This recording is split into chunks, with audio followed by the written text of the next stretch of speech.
बहुजन समाज की हर खबर पाने के लिए सब्सक्राइब करें अम्बेडकर पीपल्स वॉइस और बेल आइकन दबाएं। हेलो फ्रेंड्स, मैं नूरतराम लोरली और आप देख रहे हैं हमारे YouTube channel Ambedkar people's voice. प्रधानमंत्री नरेंद्र मोदी जो 2014 से लेकर 2019 तक, मतलब 5 साल, 2014 से 2019 तक का 5 साल, और हम वो आपको 5 कांड दिखाने वाले हैं जिनकी वजह से नरेंद्र मोदी की छवि धूमिल नहीं बल्कि इस देश की जनता को भारी क्षति पहुंची। वो 5 ऐसी घटनाएं बताएंगे जो नरेंद्र मोदी की छवि खराब करते हैं। वो 5 ऐसी घटनाएं बताएंगे जिनकी वजह से प्रधानमंत्री नरेंद्र मोदी आज अपने आप को चौकीदार साबित करने पर लगे हुए हैं। वो 5 ऐसी घटनाएं जिनकी बदौलत आज नरेंद्र मोदी बेबस नजर आ रहे हैं। वो 5 ऐसी घटनाएं जिनकी बदौलत ही नरेंद्र मोदी कहीं ना कहीं अपने आप को डरे हुए महसूस कर रहे हैं। 15 लाख वो घटना नहीं है, लेकिन कई सारी ऐसी वो 5 आपको घटनाएं हम बताएंगे। लेकिन उससे पहले फिर आपसे एक अनुरोध कि इस चैनल को सब्सक्राइब कर लीजिए आप अगर नए आए, और अगर आप पुराने साथी है तो आपको पता है कि चैनल के हर वीडियो को ज्यादा से ज्यादा शेयर कीजिए, सब्सक्राइब करवाइए अपने पड़ोसियों से। 10 लोगों को आप करीब करीब जोड़ते रहिए। एक लंबी श्रृंखला बनानी है और मेन स्ट्रीम मीडिया तक हमें पहुंचना है, और उसके अंदर आप लोगों की जरूरी भागीदारी होनी बहुत ज्यादा जरूरी है, क्योंकि जब मीडिया के अंदर जनता का हाथ होगा तभी मीडिया सही मायने में चल पाएगा। दरअसल आपको बता दें कि प्रधानमंत्री नरेंद्र मोदी 2014 से लेकर 2019 तक 5 साल उन्होंने राज किया। 5 साल के अंदर 5 ऐसी घटनाएं हुई। हालांकि ऐसी तो बहुत सारे कांड हैं जिनकी वजह से आप सभी जानते हैं, लेकिन 5 ऐसी घटनाएं हैं जो असल मायने के अंदर किसी समुदाय से जुड़ी हुई है, किसी तबके को वो निराश करती है। और भारत के अंदर जो ये सृष्टि है, भारत की जो रचना है, उसके अनुसार यहाँ पर जाति, धर्म, लिंग भेद ये बहुत ज्यादा महत्वपूर्ण मायने रखता है। यहाँ पर यह नहीं मायने रखता कि देश का विकास क्या है, देश का विकास का एजेंडा क्या है, देश का विकास किसमें है, देश के विरुद्ध क्या, लेकिन आपकी जाति के प्रति किसने क्या घृणा की, आपके जाति के प्रति किसने क्या कांड किया, आपकी जाति के साथ किसने क्या दुर्व्यवहार किया, ये बहुत ज्यादा मायने रखता है। आपके व्यक्ति को टिकट मिला कि नहीं मिला, आपके जाति के व्यक्ति को टिकट मिला कि नहीं मिला, आपके क्षेत्र का है कि नहीं, ये बहुत ज्यादा जरूरी रखता है। ये जरूरी नहीं रखता कि वो पढ़ा लिखा है कि नहीं, उसे बोलना आता है कि नहीं, वो राज्यसभा लोकसभा में आपकी बात रख सकता है कि नहीं, ये आपके लिए जरूरी नहीं है। लेकिन ये ज्यादा जरूरी है कि वो आपकी जाति का है, आपके धर्म का है, आपके मजहब का है। 5 ऐसी घटनाएं जिनके ऊपर हम बात करने वाले हैं। पहली है मॉब लिंचिंग। आपने नाम तो सुना ही होगा। गौ हत्या के मामले के अंदर अखलाक से लेकर राजस्थान की कई सारी ऐसी घटनाएं आप देखते हैं जिसने देश को ही नहीं बल्कि देश की इस छवि, इसके कारण दुनिया के अंदर भारत की छवि को नुकसान पहुंचा। मॉब गाय के नाम पर पूरे देश के अंदर लड़ाई करवाई गई। ये पहला ऐसा कांड था। पहली बार ऐसा देखा गया कि जब देश के अंदर बेवजह अगर कोई व्यक्ति गाय को पकड़कर अपने घर ही लेके जा रहा है, खेत से घर ही, तो भी उसे रास्ते में पकड़कर पीट कर भीड़ ने मार डाला। ये पहला नाम आपने शायद नरेंद्र मोदी की सरकार में ही सुना होगा, उससे पहले आपने ये नाम कभी भी नहीं सुना। दूसरी आपको घटना बताते हैं, लव जिहाद। ये नाम भी शायद आपने प्रधानमंत्री नरेंद्र मोदी की सरकार आने के पहले कभी नहीं सुना होगा।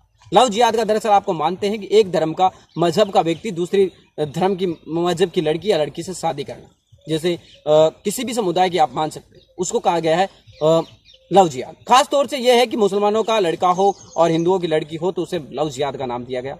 और लव जिहाद के मामले बहुत सारे आए जिनकी बदौलत भारत के अंदर जो लोग शांति से रहना चाहते हैं, भारत के अंदर जो संविधान के तहत, संविधान के दायरे के अंदर जो लोग रहना चाहते हैं, उनको जीना दूभर हो गया था। ये घटनाएं कहीं और नहीं बल्कि आपके ही देश के अंदर हुई, आपके आसपास में भी हुई।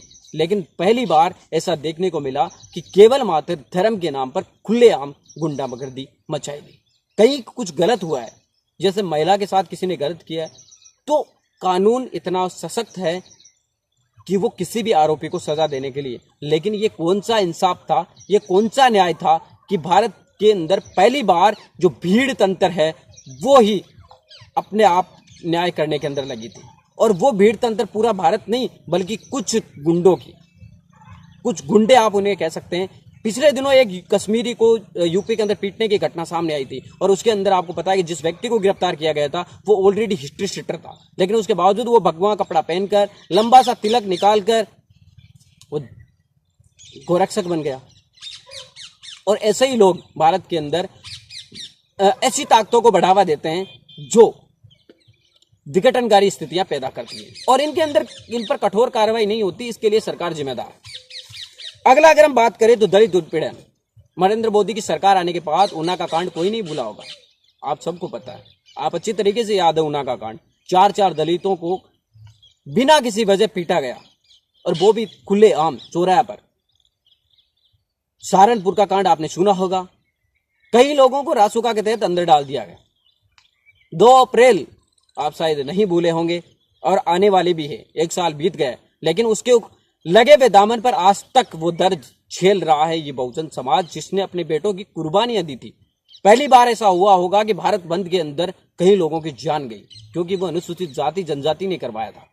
वो समुदाय जो कभी खड़ा नहीं हो सकता था दूसरे समुदाय के सामने, आज वो भारत बंद करवा रहा है। ये इन लोगों को पसंद नहीं आया, और भारत की सरकार के द्वारा माने आप चाहे राज्य सरकारों के द्वारा माने, लेकिन इनकी निकम्मी जो प्रशासन थी उसकी वजह से कहीं बहुजन समाज के बेटों की जान गई। अगर हम बात करें उससे आगे, तो शैक्षणिक हत्या के बारे में आपने पहले कभी नहीं सुना होगा। देश के अंदर पहली बार नरेंद्र मोदी की सरकार आने के बाद शैक्षणिक हत्या हुई, और वो भी एक नहीं बहुत सारी हुई। लेकिन जितने देश की छवि पर इफेक्ट पड़ा, नरेंद्र मोदी की छवि पर इफेक्ट पड़ा, वो आपको बताते हैं। रोहित वेमुला हैदराबाद यूनिवर्सिटी के छात्र थे और उनकी हत्या हो गई थी। आत्महत्या उन्हें बताया जा रहा है, लेकिन बहुजन समाज आज भी मानता है कि रोहित वेमुला की हत्या हुई थी, और उसके अंदर नाम उछला था स्मृति ईरानी का भी, और इसके अलावा एक और मंत्री जो श्रम विभाग के मंत्री थे, उनका भी नाम उछला था। नजीब जंग दिल्ली विश्वविद्यालय के छात्र, आज 3 साल हो चुके हैं, लेकिन सरकार जो अपने आप को कहती है कि मैं चौकीदार हूं, उसे ये नहीं पता कि एक मां का बेटा नजीब जंग का है। 3 साल से जो बीजेपी की सहयोगी छात्र संगठन है एबीवीपी पर, इसका आरोप है कि एबीवीपी ने उस छात्र की उसको गायब कर दिया। लेकिन आज 3 साल एक माँ है अपने बेटे की न्याय गुहार लगाती लागी बीमार होकर खटिया पकड़ चुकी है, लेकिन सरकार की जो एजेंसियां हैं, सीबीआई है, सीआईडी है, इनको एक को भी नहीं पता चला कि नजीब जंग आखिर है तो कहाँ। और अंतिम जो घटना अभी हाल ही में हुई है, पुलवामा आतंकी अटैक। पुलवामा आतंकी अटैक पूरे देश के अंदर छवि पर निर्माण कर रहा है। विपक्षी दल इस मुद्दे पर बातचीत करना चाहते हैं, क्योंकि देश की सुरक्षा पर वो गंभीर है, लेकिन सरकार के द्वारा एक भी बार इस मामले के अंदर चर्चा करना विपक्ष के साथ मंजूरी नहीं समझी।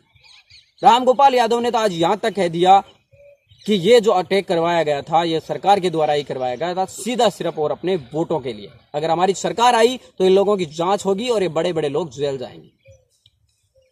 आप समझदार हैं, ये 5 नाम आपने पहली बार सुने। एक बार मैं फिर आपको बता देता हूं: मॉब लिंचिंग, लव जिहाद, दलित उत्पीड़न, शैक्षिक हत्या और पुलवामा अटैक।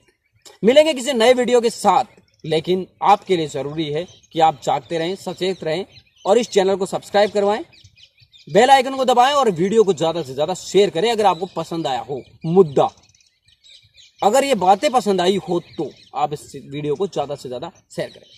मिलेंगे किसी नए वीडियो के साथ, तब तक आपसे लेते विदा। जय भीम।